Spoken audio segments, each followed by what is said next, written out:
Okay, guys, we're gonna take a look at the first example for the Bernoulli equation and energy balance for flow. Right?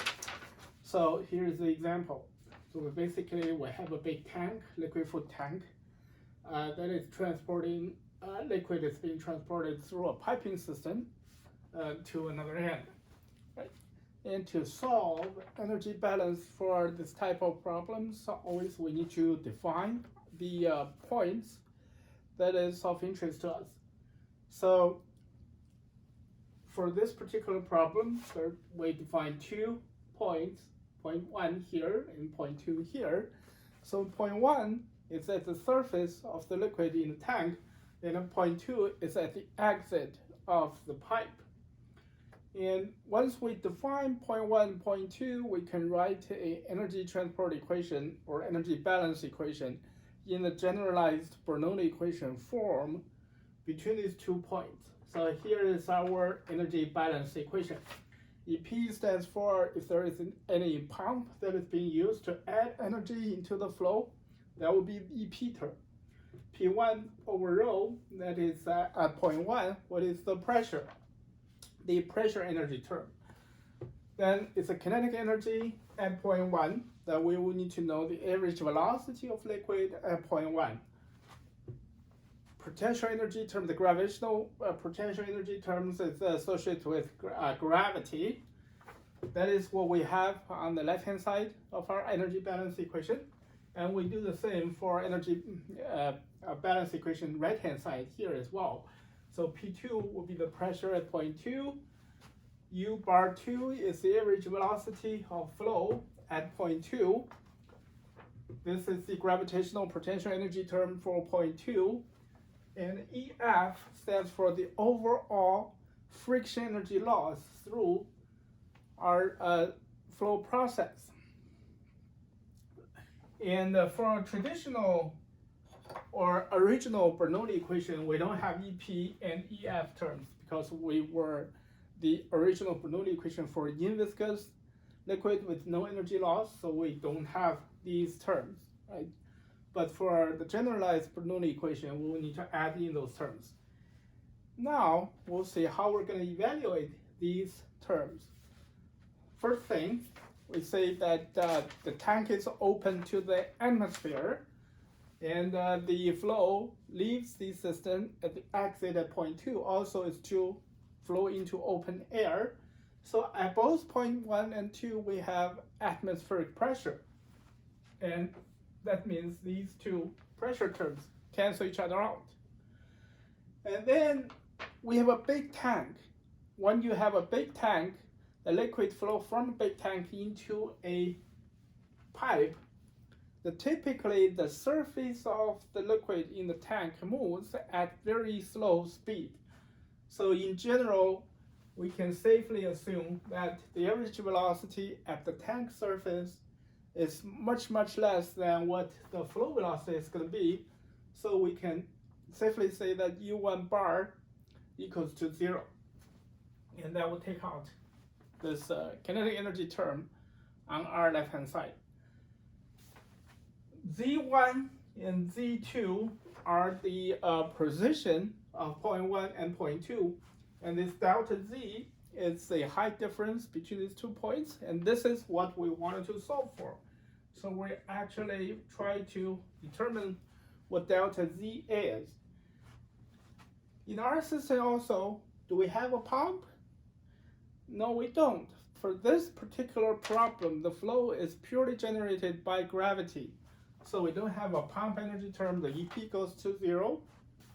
And if we rearrange our terms, this is what we end up with.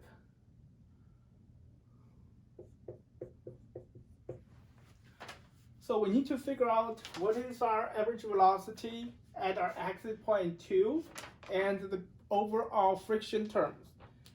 Or put everything into consideration. Right, and in this particular system, we have 2 90-degree elbow in our system, which will be contributing to the overall friction. And we have the long pipe the viscous friction caused by shear stress and shear at the wall will be contributing to the overall friction as well. That is the fanning friction that we were talking about in our last lecture. So to solve this, we will need to first calculate what is our velocity. Right? So velocity simply can be calculated by the volumetric flow rate over the cross section of the pipe. And if we go through this calculation, this velocity is 1 meter per second. And then we will need to calculate our Reynolds number, which will tell us whether we have a laminar flow or a turbulence flow. Right, so our Reynolds number calculation give us a number of 480. That is less than 2100, which is cutoff line for turbulence. So what kind of flow do we have? We have a laminar flow. For laminar flow,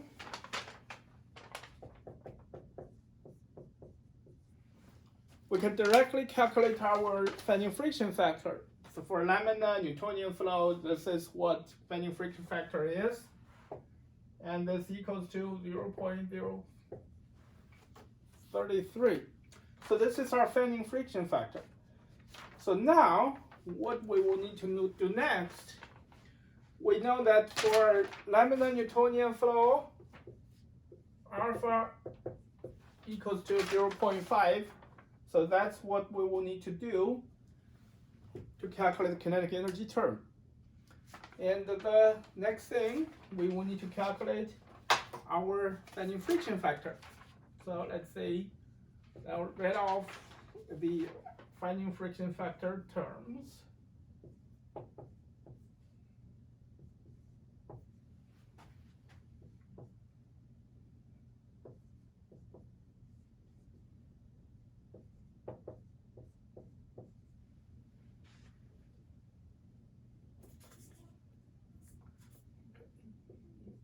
Here.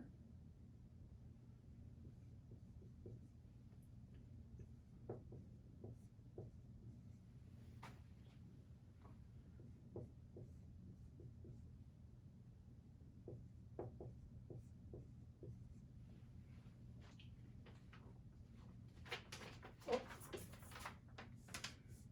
Let's take this out. Let's use a different way of representation here.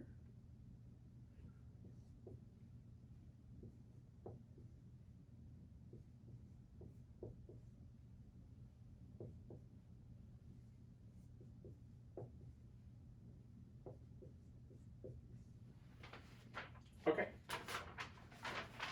So the last three terms here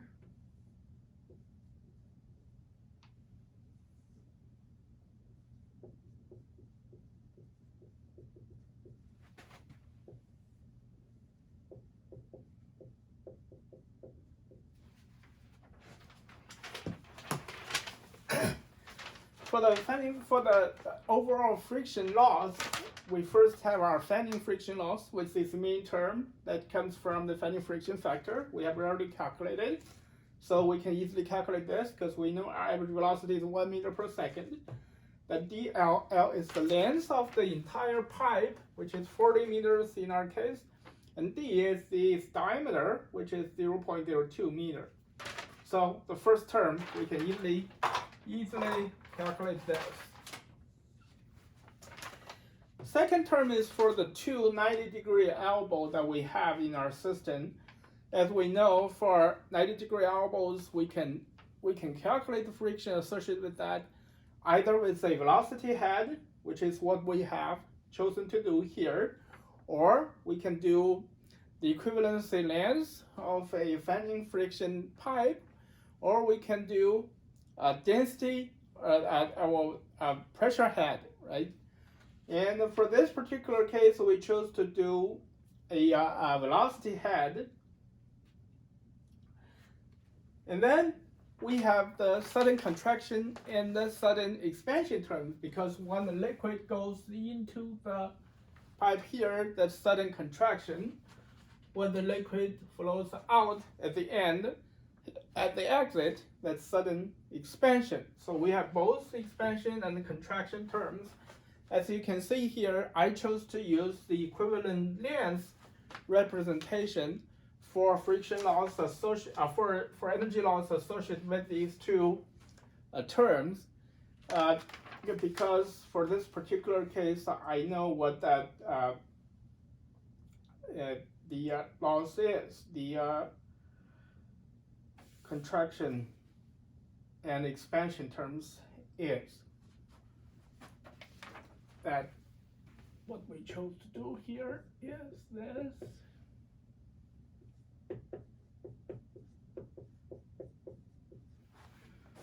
So for Newtonian laminar flow, sudden contraction and sudden expansion both can be represented by equivalent lengths. LE over D equals to 0.3 plus 0.4 times Reynolds number. And as we know, our Reynolds number is 480. Then we can use this equation to calculate for both of these terms.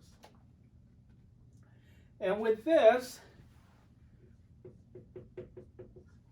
for 90-degree elbow, we know the velocity head CF coefficient equals to 1. So we have two of those two of those 90-degree elbow. So that's why we have 2 times here. So overall, for the overall friction loss, we have the fanning friction term for the pipe. We have the 2 90-degree elbow. We have sudden expansion and sudden contraction. Both are calculated in the equivalent length format. And by putting these numbers into our system, and these equals to 192.3. So by plugging in all the numbers, our overall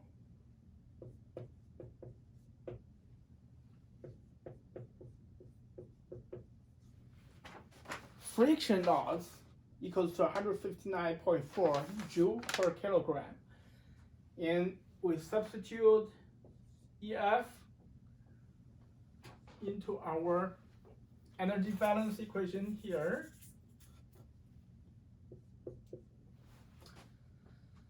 We know our U2 bar is 1 meter per second. So now we substitute everything into our equation.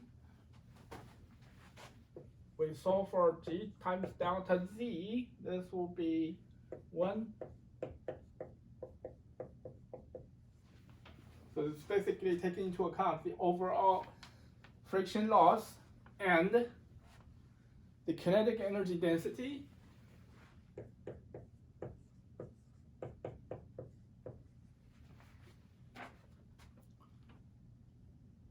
So we have our delta Z equals to 16.4 meters. So we need to maintain a 16.4 meters height difference in order to drive the flow goes through this piping system. All right. So this is how we solve this kind of problem using the energy balance equation.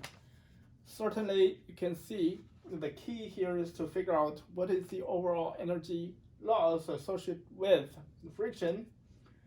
The fanning friction term, we will need to find F, the fanning friction factor. We need to figure out how many fittings we have, right? In this particular case, we have 2 90-degree elbow. And then we have the expansion and contraction terms, which can be expressed in different format. In this particular case, we use the LE over D format for contraction and expansion, because we know that we have a Newtonian laminar flow. And in most other cases, it would be easier to use the velocity head for the expansion and contraction if you have a turbulence flow cases. But here we have a Newtonian flow, so we wanted to use LE over D. And this is the general way of solving these problems. In our next lecture, we're going to talk about pumping, how to solve pumping problems.